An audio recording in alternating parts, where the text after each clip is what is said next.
Hello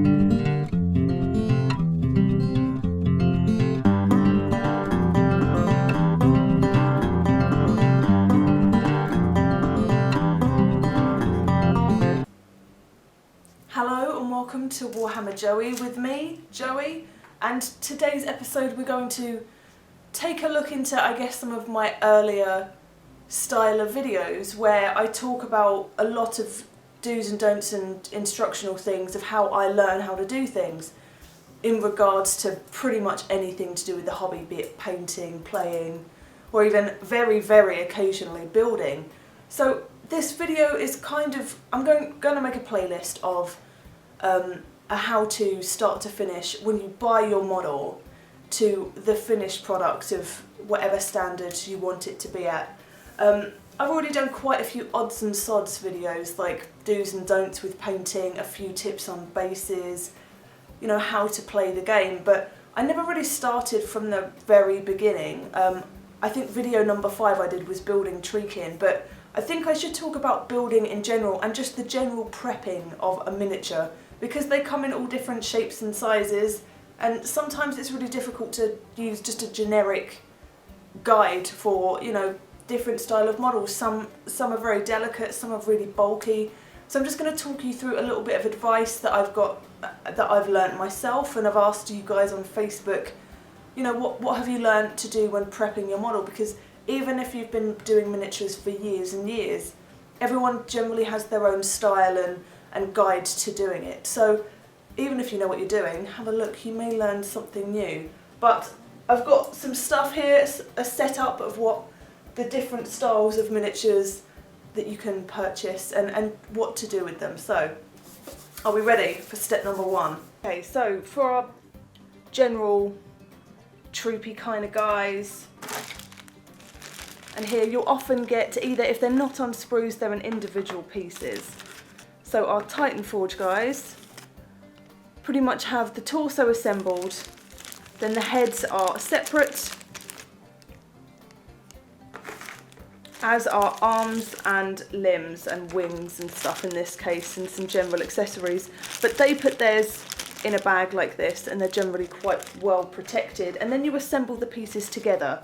If you've got Warhammer Fantasy or 40k, you typically get sprues where every individual gun, hand, face, leg, everything is separate that you have to glue together.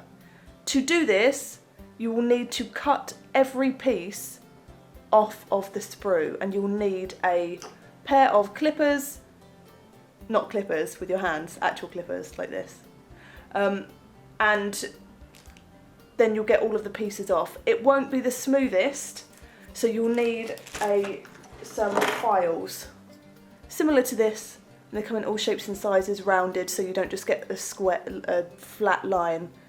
This one's very flat. So it is important to say that when clipping the pieces off of the sprue, you will need to be very careful, and it is often dangerous when you clip pieces off and they fly everywhere on the floor. So hint number 1 is to hold your model over a basket or on your lap, nowhere on a laminate or hard flooring, because they will bounce off and you will never find them.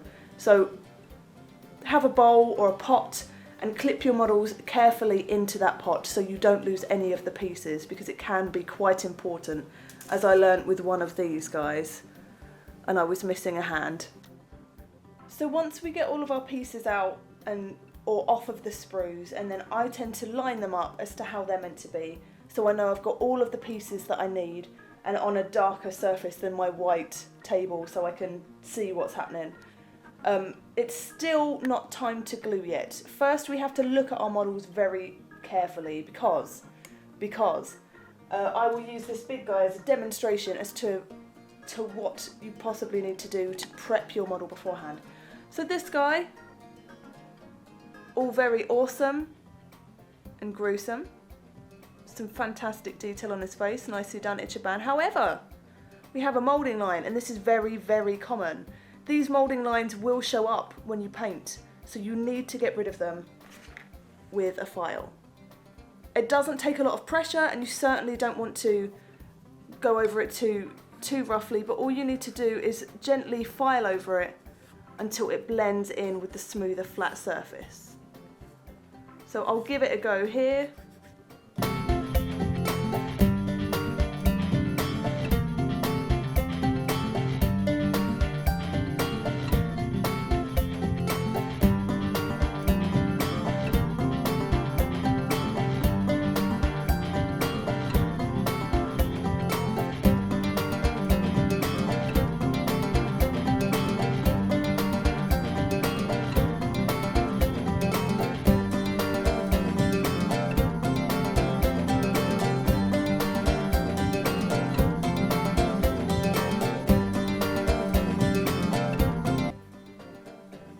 So as you can see here, this is a lot smoother, and although you can still see the line, this is now flat. So when I spray over this, there won't be a big line here, and it does follow up through the neck. However, this guy has lots of marks and scratches, so it won't show up too much, and I don't want to ruin the existing detail that's going on here. But as long as this is flat, completely flat, and there's no ridge here, you can spray over it and this mark won't be there anymore. So don't worry about getting it perfectly even. As long as you can feel that it's not there, it's fine. There's a tiny bit here on the hat which I can go over, but I don't want to ruin any of the detail, so I'll just do a tiny bit over here. And there we go. I'll spray him up for you in a little while so you can see the difference. But you have to very carefully check over your model, because you will regret it if you don't do that thoroughly in the preparation phase. Another example of a moulding line, if we move these guys out the way. So you can see on my Necron here, on his leg, there's a big one on his thigh. And there is a small one on this side. This is the kind of thing we want to avoid, because it does really show up when you paint. So moulding lines, file them off. Very, very occasionally you'll get a big model like this one. This is Lazarus from Malifaux, and he's got some essence of sprues, as you can see here. They're all on plastic rods, and you would cut them off at this joint here, just where it sticks out. I've often been confused as to where to get rid of them, but it's just, it gives you a tiny little groove where to use your clippers. So this guy is quite complicated. If we look at the box, where are we? There we go. And then this is how he looks at the back. This is what I'll be using for my Malifaux District 9 as my mechanic. It's my big mech robot that Vickers gets in at the end of the film. But he does require, as you can see by the joints here, some little pin screws and tiny drills. So be very careful to look at what you're buying beforehand to see what you need, because you don't want to get home really excited and realise you need a bit more equipment than you would normally use to put your model together. So here we can see the little holes where we put the screws in, because you can make this model move and bend like a proper action figure, which is amazing. But it's not something that I'm not there yet with my building skills. But again, make sure you get all your pieces together, and before you build it and assemble it, you need to really think, can you paint this properly with it fully assembled? Speaking of which, can you paint it properly? In my case with this guy, no. This I built fully where I should have really painted the lizard and his mount separately, because I'm going to have real trouble getting in the grooves to eradicate all of the grey. So I will have to take him off and paint them separately and then put him back on. So be careful when you're building things to see, is it a lot easier if you can paint them separately, or will it be fine? You know, sometimes if there's a cloak on one of your miniatures, it's not too bad if you don't paint the back of it fully, because you won't see it anyway. the cloaks are always meant to be on there. But in this case, I'm going to have a lot of issues just in the tiny bits here where his legs are, to get a brush in there and it not to look really messy. So pay attention to what you're building and what the finished product is going to look like. We've also got a fine cast, this lovely guy, and sometimes you need to be very careful with fine cast. I've had some experiences in the past, and not that I don't like it, I do, I think the details are excellent. However, sometimes there's little bubbles, and this, in this case, could be intentional or it could be accidental. What you need to do is in the store, open your miniature and have a look if it's a fine cast model to see if there's any air bubbles. I had this problem with the Spell Singer, and it's just worth looking at before you take it home and find that it's got some minor flaws in the bottom. Sometimes they're not too massive. These could be, and I'm not going to do anything about them. I kind of like that they're there. But they're similar to this. Sometimes they're bigger than others, and they're just little air bubbles that you need to pay attention to. The staff won't mind at all. They'll pretty much just give you a different box, but do it when you're in the store so you don't get home and you're disappointed and probably a little bit cross. That being said, it really does work for all miniatures, even the metal models. There can be flaws and issues with them, and that's just the case with things like this, where the detail is very tiny. This is a metal model. This is Sonia from Malifaux, and she comes in pretty much two parts, the hand and the body.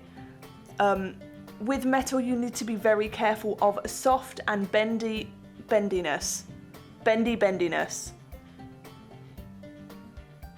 Totally a thing. But this is, with this for example, you can move it, and I wouldn't suggest doing it too much, but make sure that you know it's got a little bit of give, but it is very easy to break off, and to glue it back together is a real challenge because it doesn't look as neat as it's meant to. It doesn't matter how much green stuff or things that you put around it to try and fix it, you know it's never quite the same once it's snapped. So do be very careful of the softness of metal models.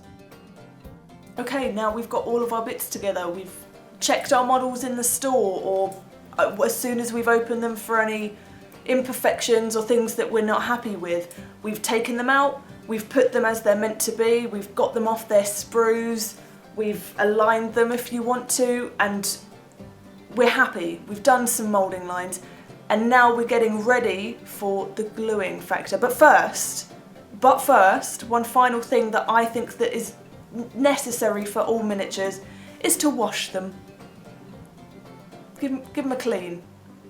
Because I had a problem with one of my lovely Titan Forge Pyro Ogres, and to get the miniatures out of their moulds, sometimes they have to kind of get them out, and they've got some weird, almost oily consistency. So when you put the paint on, even if you've put the undercoat and it's all gone on nicely, it tends to bead. The paint won't sit nicely on the model, and it's a real problem. So make sure with just some fairy liquid and some soap, you just give them a little bit of a gentle washing.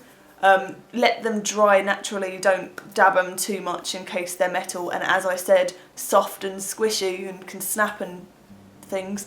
So just give them a little bit of a wash, let them dry naturally for about 10 minutes just to be on the safe side, and then we're ready to get our glue on.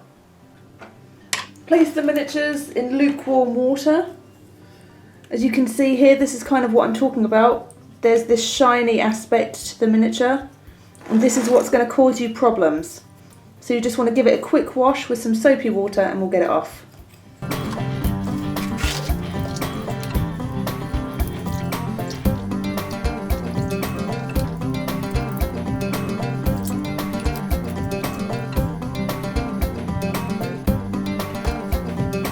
Okay, so gluing's fairly self-explanatory. There are different types of glue. There are some that are quite generic and work for all things. Look at the model that you're buying or the models that you're going to be purchasing and look for the appropriate glue. kind of important. Plastic glue, for example, not going to work too great on a metal model. Super glue, fairly standard.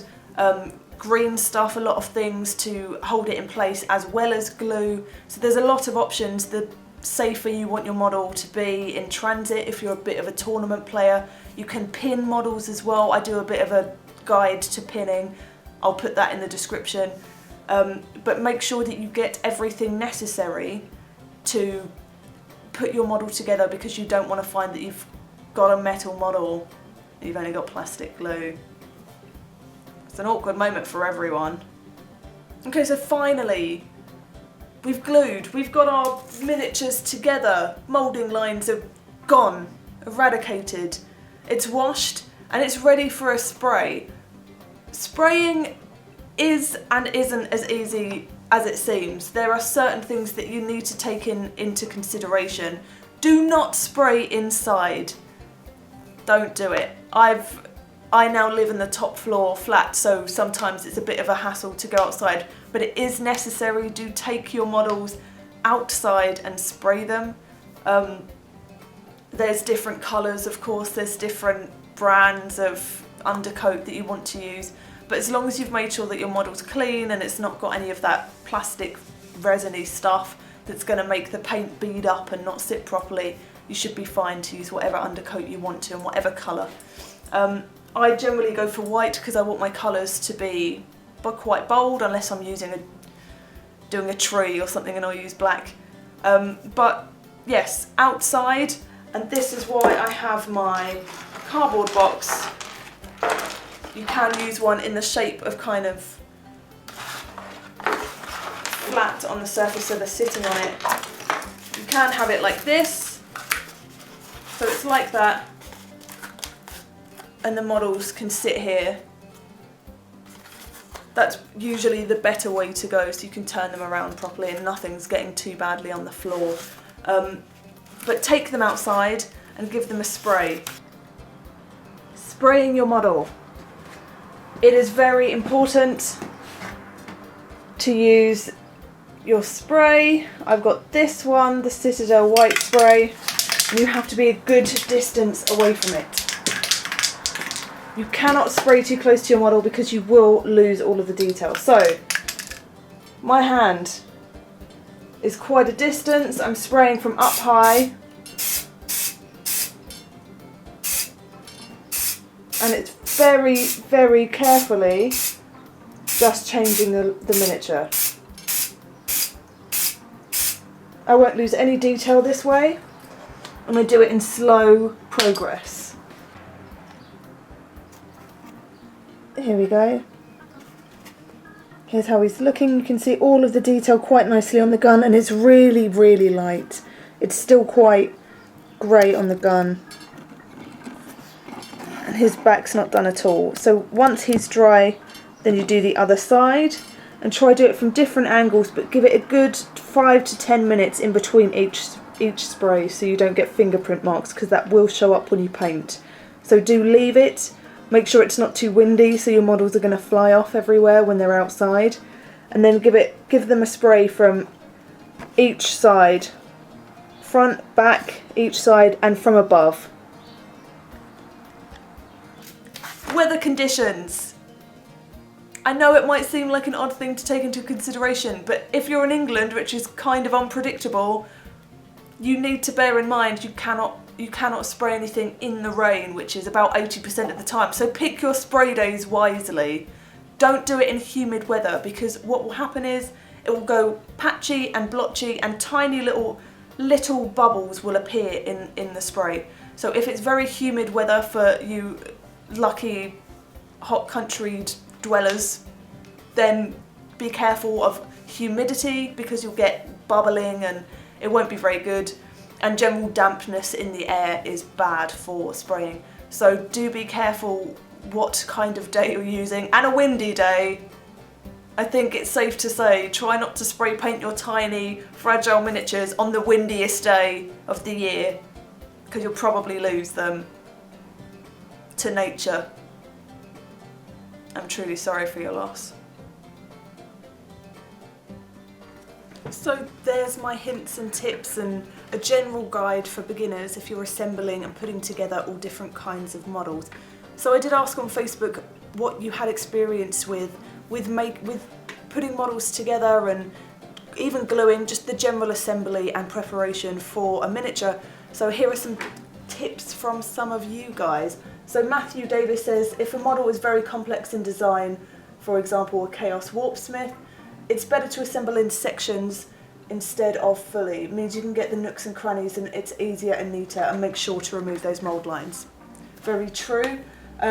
Chris Keys gives some advice and says, when I use super glue, I sprinkle a small amount of bicarbonate soda on one side of the area I am gluing. It acts as a great accelerator, and all you need to do is hold the pieces together for 20 seconds and it's stuck fast. Bicarbonate soda is also great for snow if you mix the 50-50 paste with PVA glue. I've done the snow before, but I've never done using it as an accelerator for gluing. So if you do use this, let me know how it goes and I'll give it a go in some of my future buildings.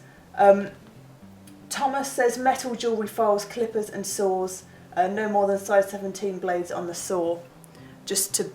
As a general rule, I'd just pick up some fairly cheap files just to put them together, and you do have to be careful on stuff like fine cast so you don't remove some of the minor details. Paul John Hughes says stick the figure to the top of a large bottle cap with blue tack, and this helps with the painting and the varnishing. I also suggest doing this with building the model itself. If you build from the feet up or from the bottom upwards, if you put a base on, then you put the legs on, and then you build that way, so you've got a stable, solid base for you to actually glue the model to, rather than holding it in your hands where you can often be quite shaky. You're a lot more stable when gluing things together when it's on a stable base. Then we've got Riley says be mindful of humidity. You want low humidity because if it's too high you can cause clumping of the primer, as we were talking about. Drew says, haha, it's going to be a long video. Hopefully not too long and boring, but just to generally talk about the greater scheme of wargaming where assembly is kind of cast aside, and it's not something that I enjoy too much or am very good at, because sometimes I mess up quite often with the files, and you do have to be mindful of what kind of files you're using, because you can create quite a weird groove that you didn't mean to if you file too vigorously. So, you know, bear in mind the kind of miniature that you're using, and then go from there. Just be very careful and take things step by step, and make sure you figure out your own process of the miniature assembly, because painting it is really your own creativity, your own creation and your own style. I've done a few videos on what not to do with painting, but I'm going to make a few videos on very basic beginner videos, just a how-to playlist. So if you have anything that you want me to talk about and that you've had trouble with, or you did have trouble with when you first started, leave comments and suggestions down below and I'll make some of them for the next videos. But yes, I hope you enjoyed this video. Any tips for other people, always leave comments. They're really helpful for me and for everyone else that's reading them. So like if you like this, subscribe if you want to, and good luck with your model assembly. Best of luck from me. Bye.